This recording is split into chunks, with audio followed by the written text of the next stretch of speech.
अपनी last class में हमने एग्जाम्पल 2.30 कंप्लीट करी थी। आज हम एग्जाम्पल करेंगे 2.31। ठीक है, तो 2.3 एग्जाम्पल में हमारे पास क्या बोल रहे हैं, find the mean deviation from the mean and standard deviation. हमें मीन डेविएशन फाइंड करना है, लेकिन मीन से और स्टैंडर्ड डेविएशन से। ठीक है, आपको पता है मीन हमारा एक्स बार होता है, स्टैंडर्ड डेविएशन हमारा सिग्मा होता है। मतलब वर्ड पढ़ के आपको समझ आना चाहिए इसकी नोटेशन क्या होती है और मतलब किसके बारे में बात यहाँ हो रही है। ऑफ द एपी, एपी क्या होती है, अर्थमेटिक प्रोग्रेशन। आपने पढ़ा होगा अपनी बेसिक क्लासेस में, जैसे 7-6 क्लास में आई थिंक अर्थमेटिक प्रोग्रेशन पूरा एक चैप्टर है, अर्थमेटिक प्रोग्रेशन, जिसकी फर्स्ट टर्म आपके पास ए है, सेकंड टर्म आपके पास ए प्लस डी है, थर्ड टर्म आपके पास आती है a plus 2d and plus last so on to last term आपके पास आती है ए प्लस 2nd। ठीक है, and verify the latter is greater than the former. Latter is greater than former का क्या मतलब है कि जो आपका मीन डेविएशन अबाउट मीन आएगा वो जो है, और सेकंड आपका है स्टैंडर्ड डेविएशन, तो लेटर होगा बाद वाला। तो जो mean deviation about mean deviation from standard deviation जो आएगा वो ग्रेटर देन होना चाहिए मीन डेविएशन फ्रॉम मीन से। Latter is greater than former, मतलब बाद वाला पहले से बड़ा होना चाहिए। ठीक है, तो लेट्स सी, अभी देखेंगे हम क्या होता है। सबसे पहले हमने कैसे स्टार्ट किया, हमारे पास एपी है, मतलब अर्थमेटिक प्रोग्रेशन है। तो सबसे पहले we know that the mean of the series AP is the mean of its first and the last term. अगर हमें अर्थमेटिक प्रोग्रेशन का मीन निकालना हो तो कैसे निकलता है, उसकी फर्स्ट और लास्ट टर्म की हेल्प से। ठीक है, मीन निकालते हैं हम फर्स्ट और लास्ट टर्म का। तो hence the mean of the given series क्या आ जाएगा, एक्स बार। फर्स्ट टर्म है हमारे पास ए और सेकेंड ये रही ए, और लास्ट टर्म हमारे पास क्या है, ए प्लस 2nd। तो ये किसके इक्वल आ जाएगा, देखो यहाँ से बन जाएगा ट्वाइस ऑफ ए और ट्वाइस ऑफ 2nd, वही ट्वाइस ऑफ nd। ठीक है, यहाँ से 2 को कॉमन ले लेंगे, 2 खत्म हो जाएगा, क्या बचेगा ए प्लस nd। ये आपके पास क्या आ गया, एक्स बार की value, mean of the arithmetic progression. ठीक है, यहाँ तक समझ आया। अब देखो हमने क्या निकालना है, हमने निकालना है मीन डेविएशन फ्रॉम मीन। तो आपको फॉर्मूला पता है, ये होता है 1/, देखो अभी यहाँ पे 2n+1 कैसे लिया वो आपको बाद में, क्योंकि यहाँ पे n+1 टर्म्स हैं, ए से लेके a प्लस 2nd तक जा रहा है, तो इट मीन्स कि 2n+1 टर्म्स है हमारे पास, इसलिए यहाँ पे n हम 2n+1 कंसीडर करेंगे। वहाँ पे n हमारे पास n होता था, तो इसलिए हम n टर्म्स कंसीडर करते थे, और बाकी क्या होता था, summation of absolute xi minus x बार। तो सेम यहाँ पे भी xi माइनस x बार तो आपके पास निकल के आ चुका है। ठीक है, तो अब आपको xi माइनस x बार का कॉलम बनाना है। फर्स्ट कॉलम आपका x वैल्यूज का बनेगा, विच इज फर्स्ट टर्म आपकी ए है, second term a plus d, third term a plus 2d, so on to last term आएगी ए प्लस 2nd। तो बीच में बहुत सारी टर्म्स आएंगी, जैसे यहाँ पे ले लो ए प्लस nd आ गया, ये ए प्लस 2nd है ना, ए प्लस nd, तो ए प्लस nd के ऊपर वाली क्या होगी, ए प्लस n-1 इंटू डी। इसके भी ऊपर वाली क्या होगी, ए प्लस n-2d, ए प्लस n-2d आ जाएगा। ठीक है, तो इसी की नेक्स्ट वाली क्या आएगी, ए प्लस n+1d और ए प्लस n+2d। ठीक है, सो ऑन टू ऐसे ही चलता जाएगा हमारा। तो अब देखो x माइनस एक्स बार, मीन आपके पास क्या आया, ए प्लस nd, और x की वैल्यू क्या आपके पास ए में से ए प्लस nd को माइनस कर दो, तो आपके पास क्या वैल्यू बचेगी, माइनस nd, लेकिन मॉड है तो वो वैल्यू आपकी पॉजिटिव बन जाएगी। ठीक है, बिल्कुल कंफ्यूज नहीं होना है। सेकेंड टर्म है आपके पास, सेकेंड टर्म की बात हो रही है यहाँ पे, सेकेंड टर्म है आपके पास ए प्लस डी में से माइनस कर दो एक्स बार को, मतलब ए माइनस ए आ जाएगा, माइनस nd आ जाएगा, माइनस ए प्लस ए खत्म हो जाएगा, और यहाँ पे आएगा d माइनस nd। तो d माइनस nd में से d को कॉमन ले लो, बचेगा n-1d।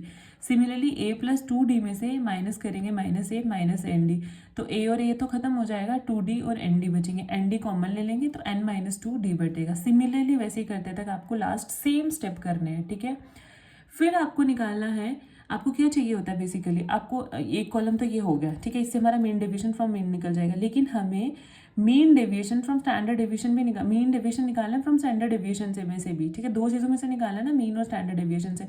तो स्टैंडर्ड डेविएशन ऑफ एपी,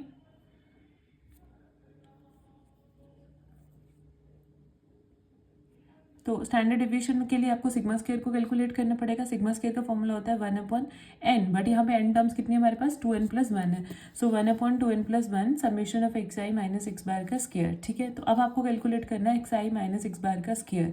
तो xi माइनस x बार तो निकाल दिया आपने, बस इसका स्क्वायर करते जाओ, n² d² n-1 का स्क्वायर इंटू d² n-2 का square into d², so on to वही 2² d², 1² d², 0 1 square d square, 2 square d square, so n minus 2 d, ये सारी वैल्यूज आ जाएंगे आपके पास, ठीक है। सबसे पहला स्टेप आपका होगा, आपको मीन डेविएशन फ्रॉम मीन निकालना है। क्वेश्चन में पहली बात बोली ही यही है, मीन डेविएशन फ्रॉम मीन। तो आपने कैसे निकाला, आपको पता है formula 1/2n+1 summation of mod of x i minus x bar. तो mod of x i minus x bar की वैल्यू आपने निकाल दी। अगर आप इन सबको प्लस करोगे तो देखो क्या होगा। पहले तो आपकी टर्म चल रही है ट्वाइस ऑफ डी, तो सब में आ रहा है, 2d तो तक जा ही रहा है। तो सबसे पहले आपके पास यहाँ पे टर्म निकल के जो आएगी, इनको जब ऐड करेंगे 1, देखो 1 2 3 4 सो ऑन, तो ये आपका चलता जा रहा है, तो ये एंड तक जा रहा है। इट मीन्स 1 + 2 + 3 + n टर्म्स अलग से आ जाएंगी। डी भी आपका जा रहा है, डी सब में कॉमन है, डी को कॉमन ले लिया। और आई थिंक 2 ट्वाइस ऑफ, देखो जब ये एन डी आएगा प्लस करेंगे एन इंटू डी, तो ये ट्वाइस ऑफ एन डी बनता जाएगा। तो मतलब 2 भी यहाँ से सबके बीच कॉमन आएगा, ठीक है। आपने इतना इसको रट्टा नहीं मारना है, मतलब इसको सिंपली याद रखना है, ये वैल्यूज आ जाएंगी। अब देखो ये सम है एन टर्म्स का, और एन टर्म की सम का फॉर्मूला होता है n इंटू n+1/2। अगर मैं आपको रफ पे करके बताती हूँ,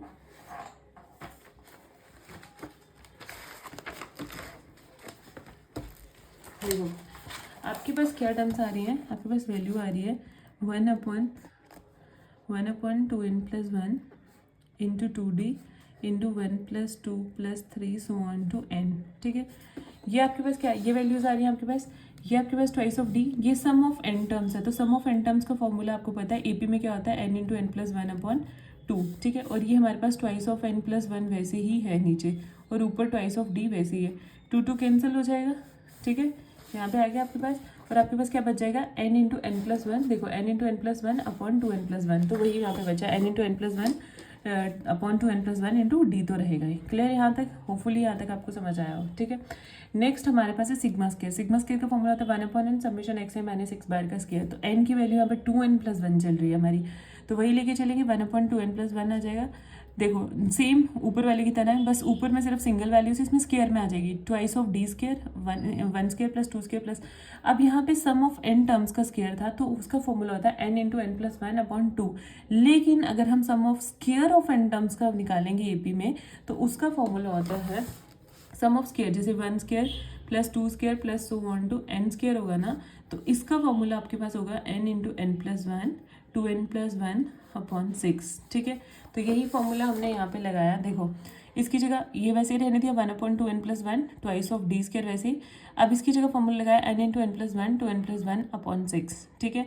n हमारे पास यहाँ पे क्या हो गया, n इंटू n+1 आ गया, क्योंकि 2n+1 कैंसिल हो गए, यहाँ से 2 से 3 कट गया और डी स्क्वायर आ गया, n इंटू n+1 d²/3 आपके पास वैल्यू जो है वो निकल के आ गई, ठीक है।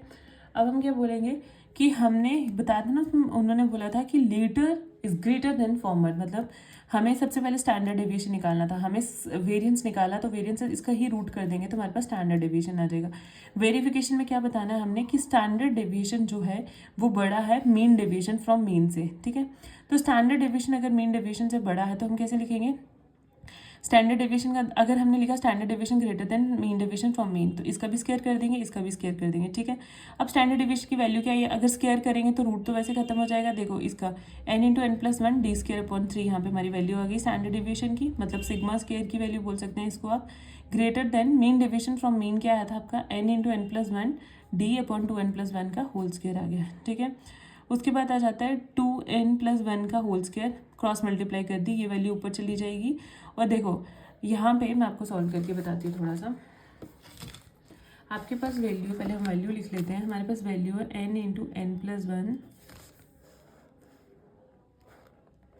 d²/3 which is greater than n into n+1/2n+1 into D का होल स्क्वायर। आपके पास ये वैल्यू है, ठीक है, n इंटू n+1 d/2n+1 का होल स्क्वायर, ठीक है। इसको सॉल्व करेंगे, देखो कैसे सॉल्व करेंगे। अब ये स्क्वायर में वैल्यू है, तो यहाँ पे सबसे पहले हमारे पास ये 2n+1 का स्क्वायर है, तो 2n क्रॉस मल्टीप्लाई करेंगे, 2n+1 का स्क्वायर हम यहाँ ऊपर ले जाएंगे, विच इज़ ग्रेटर देन 3 यही रहेगा। देखो n into n+1 into D, इसका स्क्वायर अलग रखेंगे क्योंकि न्यूमिनेटर का भी स्क्वायर था। अब ये वैल्यू इसके डिवाइड में आ जाएगी, ये आएगी n into n+1 into D square, ठीक है, इसके डिवाइड में आ गई, इस वाली टर्म के डिवाइड में आ गई, ठीक है। यहाँ तक क्लियर। n ये n है और ये n स्क्वायर है, एक n और एक, अच्छा चलो मैं और इजी करके बता देती हूँ आपको। 2n+1 आ गया अपॉन 3, ऊपर न्यूमिनेटर का स्क्वायर, ये चलेगा, इसको हम लिख सकते हैं n स्क्वायर n+1 का square into D square, so that हमें प्रॉब्लम ना आए कट करने में, ठीक है। सॉरी यहाँ पे सिर्फ n था, n+1 डी स्क्वायर। अभी देखो डी स्क्वायर कैंसिल, n+1 एक n+1 कैंसिल, एक n+n1 कैंसिल, हमारे पास क्या बचा 2n+1 का square upon 3 which is greater than n into n+1, ठीक है। डिवाइड में हमारे पास कुछ भी नहीं बचा, n इंटू n+1 बचा, ठीक है।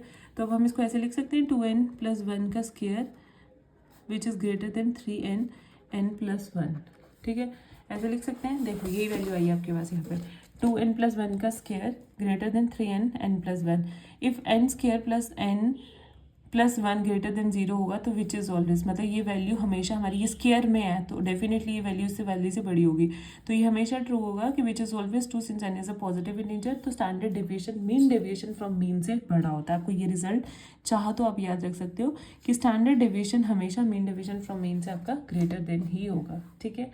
इसी के साथ होपफुली आपको एग्जाम्पल समझ आई हो, तो नेक्स्ट एग्जाम्पल हम अपनी नेक्स्ट बैच में करेंगे। तब तक प्लीज़ इसको पढ़ो, बार बार रिवाइज करो।